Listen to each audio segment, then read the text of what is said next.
The Fermi paradox is, in a nutshell, an expression of how odd it is that there is no proof of alien life when it seems so likely, given the extraordinary size of the universe. With an infinite number of suns, each cradling a ring of planets in their orbit, why haven't we encountered any sign of someone else out there? No radio signals, no transmissions, no visitors. Existence was too vast for us to be alone. So where was everyone? I wish we'd never answered that question. The first man to make contact with alien life was Liam Sebastian.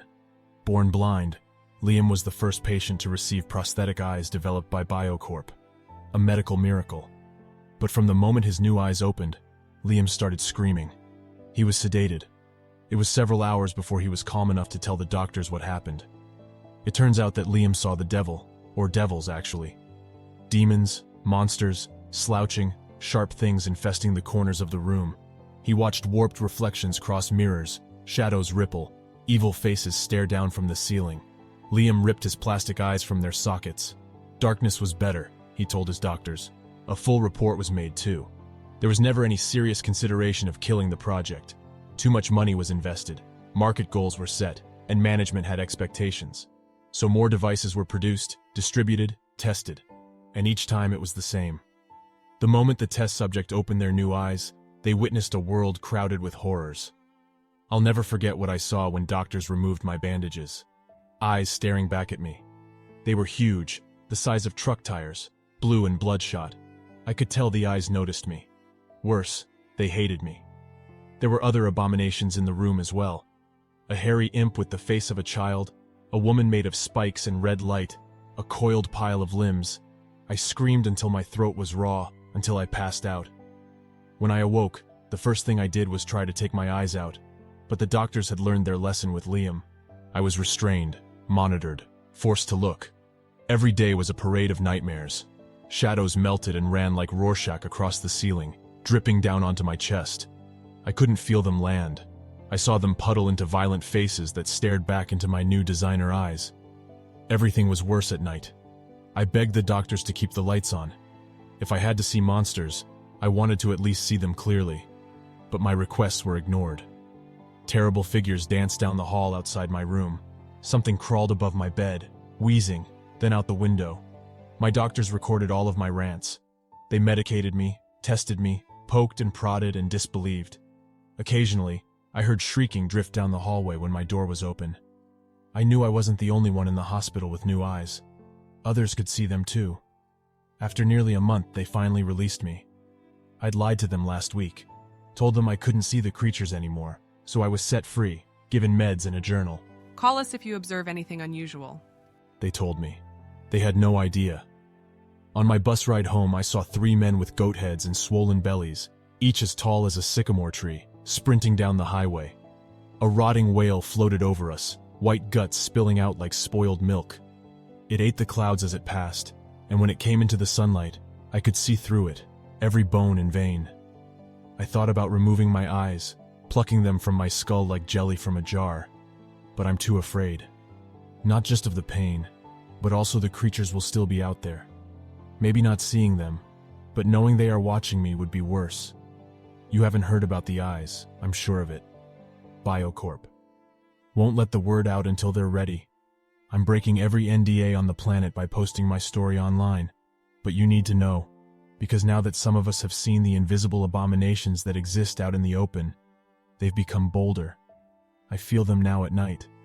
They touch my neck gently or slap me. Some take little bites, testing, poking, prodding. It's only a matter of time before they make themselves known. I'm not sure what we can do to protect ourselves, or if we even can, but knowing is the first part. Believing. So believe me when I tell you, wherever you're hearing this, if you think you're alone, you are not. You never are. You can't see them, but they are very aware of you. Stay steady. Don't rattle. Try not to panic. I've spent every night sleeping in my tub with every light on in the house. The fear is crippling a chain around my throat that keeps me from leaving my house. But I'm so tired of being afraid of being alone. You might not have my eyes, but I think you can see them if you look carefully. Focus. Use the corner of your vision. Watch your mirrors carefully for movement.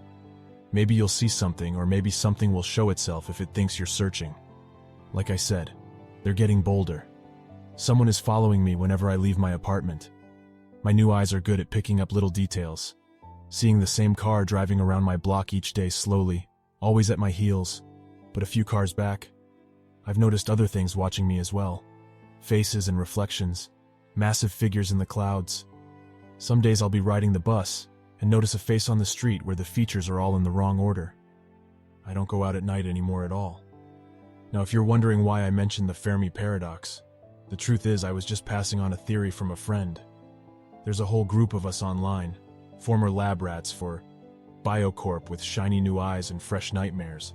I don't know any of their real names, only their handles. Sam and Mia, Henry and Noah, Minho and Barrow and Jennifer. There are others, but those are the 7 I speak with the most, nearly every day. We share updates on what we see, support each other after sleepless nights, and more than anything, we theorize. If you're wondering what my name is, you'll have to keep wondering. You can call me Lucifer, if that helps. Noah is the one who brought up the Fermi paradox. They're convinced that the horrors we're able to see are disguised aliens from a galaxy or two over, and that our artificial eyes can somehow see past their camouflage. Jennifer has a different theory. The creatures we're observing are from another dimension, one that is bleeding over into ours. My question is, Barrow posted to our chat one rainy afternoon. are the entities hostile, friendly, or ambivalent? I was nursing a hangover that day, most days actually, ever since the operation. Rain drizzled against my bedroom window. It had been 3 months and my life was in limbo. I'd quit my job, too afraid of what I might see if I looked too closely at my co-workers. Biocorp provided me with a stipend for my service. That was enough to live on, but quickly running out. Barrow's question banged around in my head like a bat trapped in an attic. Before I could reply, I saw that Mia was typing. They sure look hostile. A few days before, I'd gone out for groceries. I was nearly at the checkout when I noticed an old woman standing. Her face was gushing blood from her eyes, nose, mouth, maybe even the pores of her skin. I stood, paralyzed, just staring. She noticed me. The thing began making cooing noises, like it was trying to entice me to come over. I dropped my groceries and sprinted out of the store. They sure look hostile, but do we know what for? I wondered. Something knocked on my door. There was a pause, then scratching. I tried to ignore it. Now that I could see the creatures, there was a connection. I heard them all the time, little laughs or sighs. I felt them too on a few occasions. One that appeared to be made entirely from fog and teeth had even taken a nibble out of my shoulder. I'd call that a little hostile, though maybe it was only hungry or curious. Scratching on my door turned into pounding, followed by silence. Jennifer was typing. I think they might be like us. Some are good, some are bad, some are ugly. Noah, who communicated entirely in emojis, added a laughing face to the chat. There was the usual course of LOL and pop culture gifs. The smoker has dull teeth but a razor tongue. Sam posted. Are you okay? I asked. Not at all. I saw the girl in the mirror. Sam, are you steady, friend? We did that to each other a lot. Are you steady? Which was the polite way of asking if the little hairline fractures we all felt to our sanity were beginning to crack. Sam was typing again. They told me you're next after me, Lucifer. I felt my stomach drop through the floor. My apartment was boiling, but I still began to shiver. Sam has left the chat. The others spent 10 minutes trying to convince me everything was fine, that Sam was only worked up. I lied and told them I wasn't worried. You're okay, Lucifer. Jennifer sent me a private chat. Stay steady and contact me anytime, if you need to talk. Thanks. I will. I signed off and closed my laptop. Outside, the rain was picking up, tapping at my window like a guest asking to come in. My television was humming quietly on the wall. I glanced up and saw that it was a rerun of a show I'd watched a dozen times. Only now I saw that the comic relief character had a second mouth on their throat, their head flopping up and down every time they told a joke. That was the closest I came to ripping my new eyes from their sockets. My fingers stopped when I pushed down my eyelid. Fuck, I said, with nothing else to do.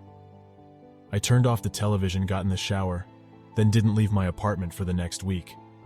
I was laying on the couch wearing the same flannel pajamas I'd lived in for the last 2 days when I got a notification on my phone. My apartment, never in danger of being confused with a palace, was filled with empty pizza boxes and 6-packs. I had set makeshift alarms on my doors and windows by stringing together some of the loudest-looking bottles. The alert was an email from Noah. It wasn't the first they'd sent me, but it always made me anxious. I'd asked them before where they found my email address, but didn't get a response. Usually Noah would send me odd pictures, a house, a hospital, a tree surrounded by glowing lights. This message was different. For the first time, Noah used words. Are you there? Lucifer? I need your help. They found me. Call me as soon as you can. ASAP. Don't use your own phone.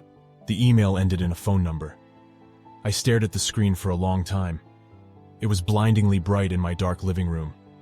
The shutters were closed and my sense of time was becoming flexible, but I knew it had to be sometime after midnight. For a moment, I considered deleting the email, closing my laptop and hurling it out the window. I didn't want to get involved, but Noah sounded desperate. And at the end of the day, our weird little group was the nearest thing to family I had left. A bunch of lab rats with machine eyes who could see monsters. Maybe we were friends. We were something, even if we were only online. Don't use your own phone. There was a gas station down the block that had one of the last remaining payphones in Baltimore, possibly in the world. Realistically, I'm sure there were others, but that was the only one I knew about, and it was only a block away. At night, every fiber in my shaky soul wanted to wait until dawn, but Noah said they needed my help immediately. A tiny slice of my deepest lizard brain uncoiled for a moment. What if it's a trap? That's paranoid, I said out loud, standing up to hunt for some almost clean street clothes. Noah was a friend, the kinder. And besides, other than the biting fog and a tall shadow that had slapped me, none of the creatures so far had actually tried to hurt me. Maybe they weren't hostile. I slammed a Red Bull from my Uber Eats delivery before opening the front door. The hallway outside was dim, no signs of motion or life at all. I made my way to the elevator, hesitated, then took the stairs down to the street instead. Baltimore slept, but restless. The city never turned all the way off. There were always lights, traffic, trash. It wasn't pretty, not all of the time, but after spending so many years in the dark after I got sick, being able to see the most beautiful mess again never failed to give me goosebumps. I drank in the skyline, tried to memorize the rhythm of tall buildings pressing shadows into the cloudy night. Okay, I said, breathing in air and smog. Okay. Every streetlight shadow made me skittish. Every distant horn honk made me jump. But I made progress. Sneakers chewing up the sidewalk, bringing me closer to the gas station, to a phone, to a friend. Can you spare a leg?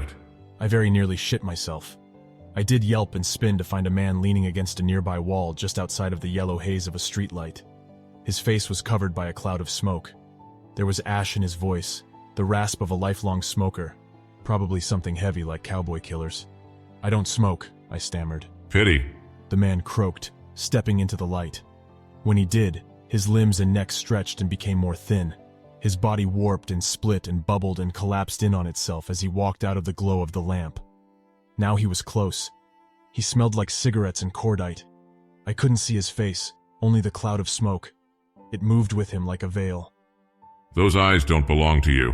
Give them to me, he said. I ran. Other figures began to emerge from the shadows. I stayed in the light as much as I could, dashing from street lamp to street lamp. A massive figure with a bloated body and lots of thin legs ran up the side of a skyscraper. I passed by a store window and saw a woman's face, pretty and furious, reflected back at me. Her eyes were shining and I realized that they were mirrors catching and amplifying the light. She screamed and the glass shattered, but I was already halfway down the block. I made it into my apartment at a dead sprint. Once I was behind a locked door, I slid to the floor shaking. The adrenaline dump made me nauseous. I threw up what was left of the pizza and gin in my system. Dawn was burning behind the window shutters before I pulled myself together. I left my phone on the table when I had set out for the gas station. Another alert was visible on the screen, numb like a moving zombie. I opened my laptop to see a new email from Noah. We regret to inform you that you're being hunted.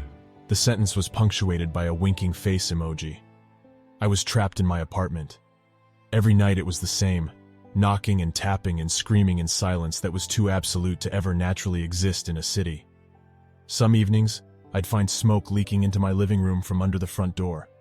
There was never any fire I could see. I had to cover all my mirrors since the faces were starting to come in a little too clear. Is anyone there? I typed, cowering in my empty bathtub with my laptop. It was nearly a week after my failed excursion to the gas station, a week since Noah's warning or threat that I was being hunted. Each day since, one of the members of our chat group had gone offline and not returned. First went Robin, then Baro, followed by Minho, Mia, and finally Henry. Now only Jennifer and Noah and I remained. Smiley face. Noah's reply was not helpful. Jennifer's response came 10 minutes later as a private message. I know you're in Baltimore. Can we meet? Something was scratching at the tub's drain. I leaned over, then scrambled out of the bath when I saw a blue eye with a dozen irises looking up through the hole. If my bathroom was breached, I didn't have any good options left.